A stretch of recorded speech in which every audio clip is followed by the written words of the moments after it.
chân mi véo tê kan ku chu vana thir bui a bên sung chu bia u si kan ram chu a thang shim ko lai kham na kha chu sa pai en te na kham song na pai kan lo cha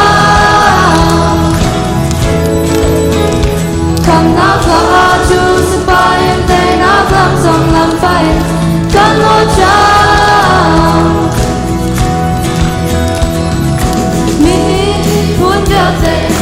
serve me till the day. Jesus, amen. True doctor, ajang limnon hai, amajumun ma besi. Amen. Samsa, me pun the day. Serve me till the day. Jesus, amen. True doctor, ajang limnon hai. Amajumun ma besi, amen. Samsa, Jikjina chat ma adam,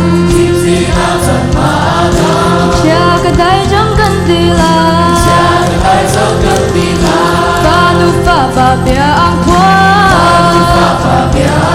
Kani kan cham via chok jang, Kam na kha chu sa pa yin te na klam song lam pai, Kan lo cha, Kam na kha chu sa pa yin te na klam song lam pai, Kan lo cha, Jik chi na chat ma adam,